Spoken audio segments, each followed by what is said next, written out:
نحمده ونصلي ونسلم على رسوله الكريم أما بعد فأعوذ بالله من الشيطان الرجيم بسم الله الرحمن الرحيم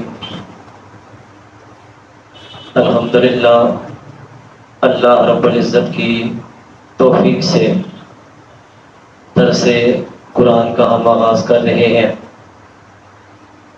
جن دوستوں کی یہ خواہش اور کوشش تھی کہ درس شروع ہو، اللہ رب العزت انہیں اس کا اجر جزیل عطا فرمائے، اور اللہ رب العزت ہم سب کو قرآن حکیم کے ساتھ سچی لگن اور تعلق پیدا کرنے کی توفیق عطا فرمائے۔ اس سلسلے کو اللہ تعالی ہمیشہ جاری اور ساری رکھے، قرآن کا نور فیض ہم سب کو نصیب فرمائے۔ جس دور سے میں اور آپ گزر رہے ہیں، اس دور کا یہ تقاضا ہے، ہر دور کا تقاضا ہے، اور آج زیادہ ضرورت ہے کہ ہم قرآن کے ساتھ اپنا تعلق مضبوط کریں۔ آپ حضرات کے علم میں ہیں، اس وقت غیر مسلم طاقتیں قرآن اور صاحب قرآن صلی اللہ علیہ وآلہ وسلم دونوں کی توہین اور گستاخی کر رہے ہیں۔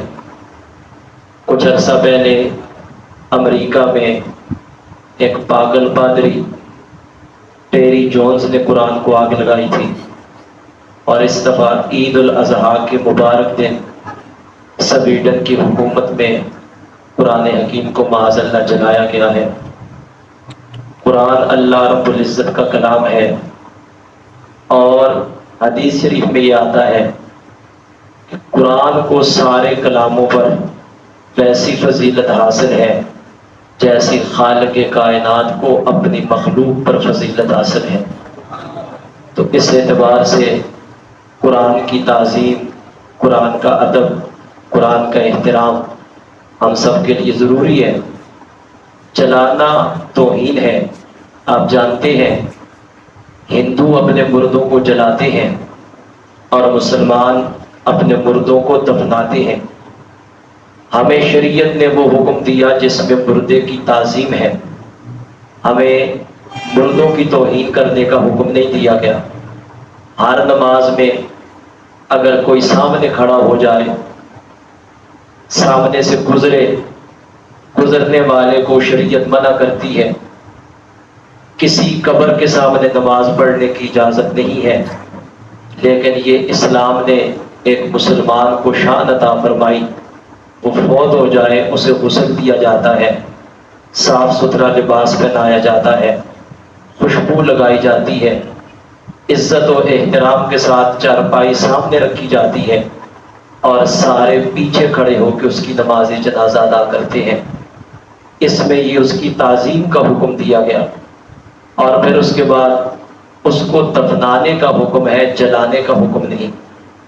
ہندو جلاتے ہیں، وہ اپنے مردوں کی توہین کرتے ہیں، اور اللہ رب العزت نے اہل اسلام کو حکم دیا انہیں دفنایا جائے۔ ہمارے علماء نے یہ لکھا ہے کہ قرآن حکیم کے اوراق اگر بوسیدہ ہو جائیں، یا قرآن مقدس ایسا ہو جائے کہ اب پڑھا نہیں جا سکتا، اب اس کو کیا کیا جائے؟ آج کل یہ ہماری مسجد میں بھی، گھروں میں بھی معاملہ ہے، لوگ گھروں سے سپارے شہید اٹھاتے اور مسجد میں آ کے رکھ دیتے ہیں۔ ظاہر ہمارے پاس کوئی انتظام تو نہیں ان بوسیدہ اوراق کو ٹھکانے لگانے کا، اس لیے جس کے گھر میں ہے وہ خود انتظام کرے، بجائے اس کے کہ گھر سے اٹھا کے مسجد میں رکھ دو۔ اب مسجد والے کہاں لے کے جائیں؟ تو ہمیں یہ شریعت نے حکم دیا، ہمیں جلانے کی اجازت نہیں ہے۔ اب کیا کیا جائے؟ تو شریعت کا حکم یہ ہے کہ قرآن حکیم کے بوسیدہ اوراق، یا ایسا قرآن حکیم جس سے اب پڑھا نہیں جا سکتا، اب اس کا کیا کیا جائے؟ شریعت کا حکم یہ ہے صاف کپڑے میں لپیٹ کے لحد کھودی جائے، جیسے قبر کھودی جاتی ہے، کھود کے اس کو صاف کپڑے میں لپیٹ کے نیچے رکھ کے اس کے اوپر آپ کوئی لکڑی، کوئی سل وغیرہ رکھ دیں، اور اس کے اوپر مٹی ڈال دیں، اور ایسی جگہ اس کو دفن کریں جہاں کسی کا پاؤں اس کے اوپر نہ آئے۔ جس طرح مردے کی تعظیم کا حکم ہے، اسی طرح قرآن حکیم کے بوسیدہ اوراق ان کو بھی جلانے کا حکم نہیں بلکہ ان کو دفن کرنے کا حکم ہے۔ بعض کتابوں میں یہ آتا ہے کہ حضرت عثمان غنی رضی اللہ تعالیٰ عنہ، آپ نے جب اس دور میں مختلف لغات پہ قرآن پڑھا جا رہا تھا، نبی کریم صلی اللہ علیہ وآلہ وسلم کے عہد مبارک اور سیدنا صدیق اکبر رضی اللہ تعالیٰ عنہ، سیدنا فاروق اعظم رضی اللہ تعالیٰ عنہ، آپ کے عہد مبارک میں چونکہ اتنی زیادہ آبادی نہیں ہوئی تھی تو لوگ مختلف لغات پہ قرآن پڑھتے تھے، ان کو شک شبہ نہیں ہوتا تھا۔ حضرت عثمان غنی رضی اللہ تعالیٰ عنہ کے دور میں جب بہت دور دراز تک فتوحات ہو گئی تو مختلف لغات میں جب لوگ قرآن پڑھنے لگے تو شک میں مبتلا ہونے لگے۔ صحابہ اکرام نے مشورہ کیا کہیں ایسا نہ ہو بعد میں آنے والے لوگ قرآن حکیم کی تلاوت میں شک میں مبتلا ہو جائے کہ کوئی کس طرح پڑھ رہا ہے، کوئی کس طرح پڑھ رہا ہے۔ لغت قریش پہ ان کو اکٹھا کر دیا جائے جس لغت میں قرآن اترا ہے، تاکہ سارے اسی لغت میں پڑھیں، یہ اختلاف پڑھنے کا ختم ہو جائے۔ آپ نے پوری دنیا سے قرآن حکیم کے نسخے جمع کیے، اور جمع کرنے کے بعد حضرت حفصہ رضی اللہ تعالیٰ عنہ ام المومنین ہے، ان کے پاس لغت قریش پہ جس لغت میں قرآن اترا تھا وہ صحیفہ ان کے پاس محفوظ تھا، جو نبی کریم علیہ الصلوۃ والسلام نے خود لکھوایا تھا۔ حضرت عثمان غنی رضی اللہ تعالیٰ عنہ نے اس کی کاپیاں کرا کے پوری اسلامی دنیا میں ان کو پھیلا دیا، اور جو باقی لغات پر تھا اس کو جمع کر کے اب اس کو کیا کیا، اس زمانے میں روشنائی سے لکھا جاتا تھا، پہلے ان کو دھلوایا، اور دھلوانے سے وہ جو صفحے تھے صاف ہو گئے، اس کے بعد ان کو جلا دیا۔ لوگ یہ سمجھتے ہیں معاذ اللہ جس پہ لکھا تھا وہ جلا دیا، ایسا نہیں ہے، بلکہ اس زمانے میں دھلوا کے جب صفحہ بالکل صاف ہو گیا، اور وہ پانی بھی ایسی جگہ پھینکنے کی اجازت نہیں جہاں کسی کا پاؤں آئے۔ ہمارے لوگ الحمدللہ بڑی تعظیم کرتے ہیں، گھروں میں ہم نے دیکھا ہے قرآن کا غلاف بھی دھویا جائے تو پانی عام نالی میں نہیں پھینکا جاتا، عام راستے میں نہیں پھینکا جاتا، بلکہ لوگ مکان کی چھت پہ اس کو ڈال دیتے ہیں تاکہ کسی کا پاؤں نہ آئے۔ تو جو کپڑا قرآن کے ساتھ لگا اس کو دھویا جائے، اس پانی کی اتنی تعظیم ہے، قرآن کی کتنی تعظیم ہونی چاہیے۔ تو قرآن کو جلا دینا یہ بہت بڑی جسارت ہے، توہین ہے۔ ہمارے لیے یہ حق ہے، وہ جلا رہے ہیں، ہم اپنا تعلق قرآن سے مزید مستحکم کریں، خود بھی پڑھیں، سیکھیں، عمل کریں، بچوں کو پڑھائیں، بچوں کو قرآن حکیم کی تلاوت کا ذوق و شوق دلایا جائے، زیادہ سے زیادہ کوشش کر کے اپنے بچوں کو حافظ قرآن بنائیں۔ اگر ساری دنیا والے معاذ اللہ قرآن جلانے لگے اور مسلمان قرآن حفظ کر کے پوری دنیا میں پیغام پہنچانے لگے تو ان کو پتہ چل جائے گا کہ ہم جتنی بھی کوشش کریں اوراق میں لکھا ہوا جلا سکتے ہیں، سینوں میں لکھا ہوا نہیں مٹا سکتے۔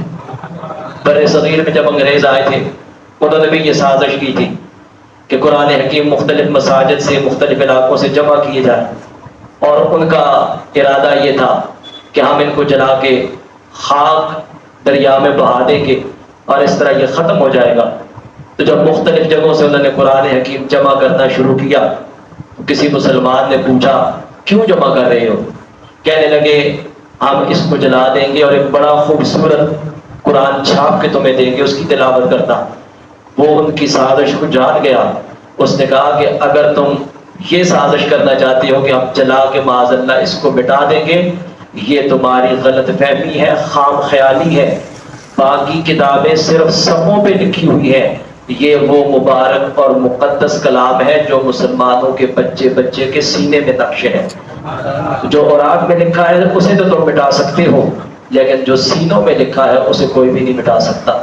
تو یہ ہمارا اب زیادہ فرض بنتا ہے کہ ہم قرآن کے ساتھ اپنا تعلق مستحکم کریں، خود بھی قرآن حکیم پڑھیں، سیکھیں، اللہ توفیق دے تو زبانی یاد کریں۔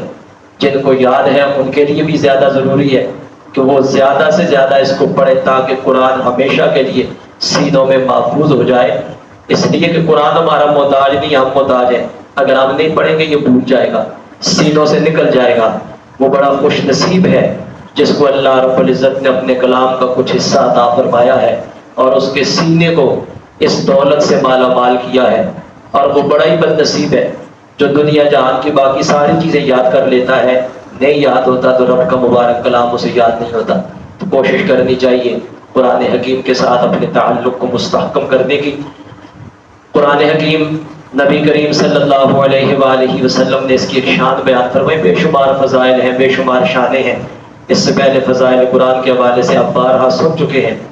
ایک حدیث شریف میں نبی کریم علیہ السلام نے فرمایا قرآن اللہ کا وہ کلام ہے، وہ رسی ہے، حبل اللہ قرآن میں آیا ہے، وَاعْتَصِمُوا بِحَبْلِ اللَّهِ جَمِيعًا وَلَا تَفَرَّقُوا، سارے مل کے اللہ کی رسی کو مضبوطی سے تھام لو اور آپس میں تفرقہ بازی نہ کرو۔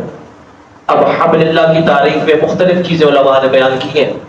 نبی کریم علیہ السلام نے فرمایا حبل اللہ سے مراد قرآن ہے، اور یہ وہ رسی ہے جس کا ایک سرا خالق کائنات کے دست مبارک میں ہے اور دوسرا سرا مخلوق کے ہاتھ میں ہے۔ اب اللہ رب العزت کے ساتھ اگر مخلوق تعلق قائم کرنا چاہتی ہے تو اس کے ساتھ اپنا تعلق مستحکم کر لے۔ ایک سرا پروردگار عالم کے دست کریمانہ میں ہے اور دوسرا سرا رب نے اپنی مخلوق کو عطا فرما دیا ہے۔ جو اس کے ساتھ جتنا زیادہ تعلق قائم کرے گا خالق کائنات کا اتنا زیادہ قرب اسے نصیب ہوگا۔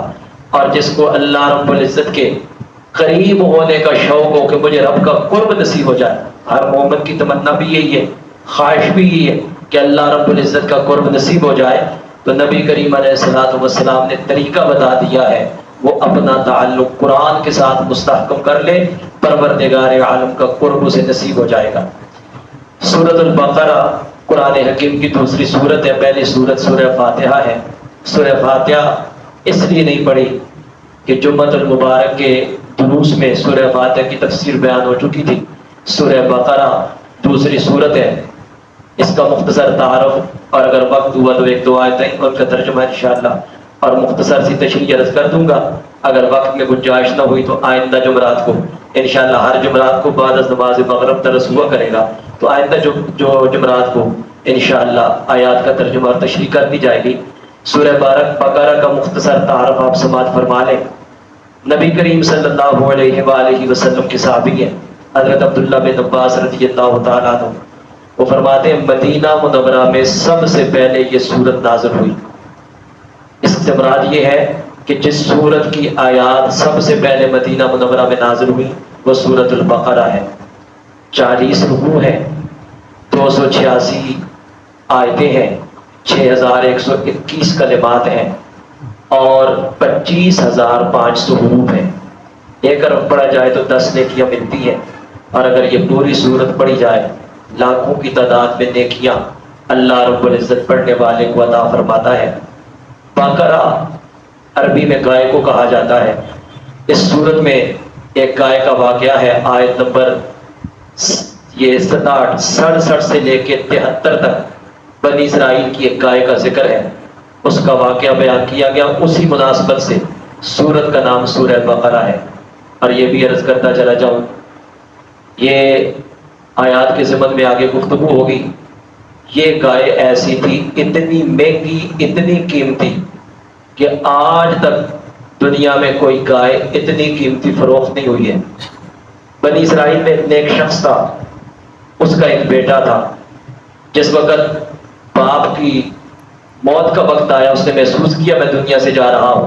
اس کے پاس ایک گائے تھی، وہ جنگل میں لے گیا اور جا کر اللہ رب العزت کی امانت میں اس کو سونپ دیا کہ پروردگار عالم کی امانت تیرے سپرد کرتا ہوں، میرا بیٹا جب بڑا ہوا تو یہ امانت اسے عطا فرما دینا۔ علماء تفسیر نے لکھا ہے باپ فوت ہو گیا، بیٹا بعد میں جب بڑا ہوا تو ماں نے اسے کہا کہ تیرے باپ نے ایک گائے جنگل میں چھوڑی تھی اللہ رب العزت کی امانت میں، جا کے جنگل میں یہ آواز دے کہ پروردگار عالم جو گائے میرے باپ نے تیرے سپرد کی تھی وہ امانت مجھے لوٹا دے۔ اس نے اسی طرح کیا، جا کے آواز دی اور ایک گائے اس کے پاس آ کے کھڑی ہو گئی۔ وہ گائے لے کے واپس آ گیا۔ بنی اسرائیل میں ایک شخص قتل ہو گیا، اب قاتل کا پتہ نہیں چلتا کس نے قتل کیا ہے۔ ایک دوسرے پہ لوگ الزام دھرنے لگے۔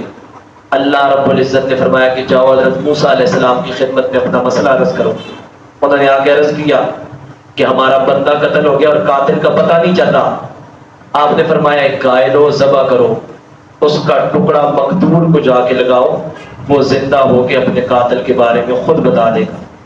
انہوں نے کہا عجیب بات کرتے ہیں، ہم مزاق کرتے ہیں، ایک ہمارا بندہ قتل ہو گیا، گائے کو ذبح کر کے، اگر زندہ گائے کا بھی ہوتا تو بات سمجھ میں آتی، مردہ گائے کا ٹکڑا جا کے مقتول کو لگائیں گے، وہ کیسے زندہ ہوگا؟ آپ نے فرمایا اللہ کا حکم بتاتے ہوئے مزاق کرنا یہ نبی کی شان نہیں ہے، میں نے صحیح مسئلہ بتایا ہے۔ وہ کہنے لگے گائے کیسی ہو، رنگ کیسا ہو، مختلف سوال کرتے گئے، اور جتنے سوال کرتے گئے اتنی قیدیں بڑھتی گئی۔ پھر ایسی گائے تلاش کرنے کے لیے نکلے تو انہیں وہ گائے اسی یتیم بچے کے پاس ملی جس میں وہ ساری شرطیں پائی جاتی تھی۔ انہوں نے کہا کہ ہمیں گائے فروخت کر دو۔ اس نے کہا کہ میں تو ایسے فروخت نہیں کرتا، قیمت دو۔ انہوں نے کہا کتنی قیمت دو گے؟ اس نے کہا گائے کو ذبح کر کے اس کی کھال سونے سے بھر کے مجھے دی جائے، اگر یہ شرط تمہیں منظور ہے تو گائے دینے کے لیے تیار ہو۔ پہلے انہوں نے کوشش کی لیکن اس نے کہا کہ نہیں یہی شرط ہے۔ جب انہوں نے دیکھا کہ اس کے بغیر یہ گائے دینے کے لیے تیار نہیں ہے اور گائے بھی یہی ذبح کریں گے تو ہمارا مسئلہ حل ہوگا، وہ تیار ہو گئے کہ ٹھیک ہے یہ گائے دے تو ہم ذبح کرتے ہیں اور اس کی کھال اتاریں گے اور سونے سے بھر کے تمہیں واپس کریں گے۔ گائے دی گئی، ذبح کی گئی، کھال اتار کے سونے سے بھر کے اس کو دی گئی۔ گائے کا ٹکڑا مقتول کو جا کے لگایا، اللہ رب العزت کے حکم سے مردہ زندہ ہو گیا اور اس نے اپنے قاتل کا پتہ بتا دیا۔ ایک مسئلہ تو یہ معلوم ہوا، مردوں کا زندہ ہونا قرآن حکیم نے مختلف مقامات پہ بیان کیا۔ لوگ شک کرتے ہیں مرنے کے بعد کیسے زندہ ہوں گے، پروردگار عالم نے دنیا میں بتا دیا کہ جو رب اس وقت پیدا کرنے پر قادر ہے جب تم کچھ بھی نہیں تھے، وہ اس پر بھی قادر ہے کہ مرنے کے بعد پھر تمہیں زندگی عطا فرما دے۔ مردہ گائے کا ٹکڑا مقتول کو لگایا گیا، اس نے زندہ ہو کے اپنے قاتل کے بارے میں بتا دیا۔ اور دوسرا یہ بھی معلوم ہوا والدین کی خدمت یہ وہ سعادت ہے، اللہ رب العزت والدین کے ساتھ حسن سلوک اور والدین کی خدمت کرنے والوں کو کبھی بھی محروم نہیں چھوڑتا۔ باپ فوت ہو گیا، وہ بچہ اپنی ماں کا فرما بردار ہے، جیسے جیسے ماں اس کو حکم دیتی ہے ویسے ہی وہ کرتا ہے۔ ماں کی خدمت کا یہ صلہ ہے، اللہ رب العزت نے اسے وہ دولت عطا فرمائی کہ آج تک اس قیمت کی کوئی گائے کبھی فروخت نہیں ہوئی ہے۔ تو والدین کی خدمت کرنے والا دنیا میں بھی محروم نہیں رہتا اور آخرت میں جو صلہ عطا فرمائے گا اللہ رب العزت وہ بھی دیکھنے کے قابل ہوگا۔ اس گائے کا واقعہ اس سورت میں بیان کیا گیا، اس کو سورہ بقرہ کہا جاتا ہے۔ سورہ بقرہ کے بہت سے فضائل احادیث میں بیان ہوئے ہیں۔ نبی کریم صلی اللہ علیہ وآلہ وسلم نے ایک حدیث میں فرمایا قرآن پاک کی تلاوت کیا کرو، یہ قیامت کے دن اپنی تلاوت کرنے والوں کی شفاعت کرے گا۔ اور پھر آپ نے ارشاد فرمایا دو روشن صورتیں سورہ بقرہ اور سورہ آل عمران پڑھا کرو، یہ قیامت کے دن اس طرح آئیں گی جس طرح دو بادل ہوں یا دو سائبان ہوں یا دو اڑتے ہوئے پرندوں کی قطاریں ہوں، اور یہ دونوں صورتیں اپنے پڑھنے والوں کی شفاعت کریں گی۔ سورہ بقرہ پڑھا کرو، اس کو پڑھتے رہنے میں برکت ہے اور نہ پڑھنے میں ثواب سے محروم رہ جانے پر حسرت ہے۔ اور سرکار نے فرمایا جادوگر اس کا مقابلہ کرنے کی طاقت نہیں رکھتے۔ آج کل گھر گھر کا معاملہ ہے، لوگ کہتے ہیں کسی نے تعویذ کر دیا ہے، کوئی گھر میں کسی کے خلاف، کوئی دوستوں رشتہ داروں میں کسی کے خلاف بدگمانیاں، فلاں نے کچھ کر دیا، فلاں نے کچھ کر دیا۔ آپ لوگوں کے پاس چلے جاؤ، وہ بھی یہی بتاتے ہیں، کہتے ہیں اتنے پیسے لاؤ بتائیں گے، پھر وہ پیسے دے کے آپس میں مزید بدگمانیاں پیدا کرتے ہیں۔ نبی کریم علیہ الصلوۃ والسلام نے بہت آسان طریقہ بتایا ہے۔ سرکار نے فرمایا جس گھر میں سورہ بقرہ پڑھی جاتی ہے 3 دن تک شیطان اس گھر کے قریب نہیں آتا۔ یہ شیطانی اثرات ہیں، جنات کی طرف سے ہوں یا کسی نے کوئی تعویذ وغیرہ اگر کر بھی دیا ہے، یہ سب شیطانی اثرات ہیں۔ اور شیطانی اثرات سے محفوظ رہنے کے لیے اللہ رب العزت کے پیارے رسول صلی اللہ علیہ وآلہ وسلم نے سورہ بقرہ پڑھنے کا حکم دیا، جس گھر میں اونچی آواز سے، اور اونچی آواز سے مراد یہ کہ گھر میں آواز ہے، اگر عورتیں پڑھتی ہیں تو ان کی آواز باہر نہ جائے۔ سرکار نے فرمایا جس گھر میں اونچی آواز سے سورہ بقرہ پڑھی جائے ہر قسم کے جنات اور شیاطین کے اثر سے اللہ رب العزت گھر والوں کو محفوظ رکھتا ہے۔ اس لیے اگر کسی گھر میں ایسا معاملہ ہے تو اپنا یہ معمول بنا لیں، سورہ بقرہ پڑھیں، اللہ رب العزت کی رحمتیں شامل حال ہوں گی اور اس قسم کے اثرات سے اللہ رب العزت حفاظت فرمائے گا۔ اور نبی کریم صلی اللہ علیہ وآلہ وسلم نے یہ بھی فرمایا جو شخص رات کو سورہ بقرہ کی آخری 2 آیتیں پڑھ لے، تیسرے سپارے میں ختم ہوتی ہے، آخری 2 آیتیں آپ نے فرمایا جو پڑھ لے وہ ہر قسم کی ناگہانی آفت سے محفوظ رہے گا، کوئی ناگہانی آفت اسے نہیں پہنچے گی۔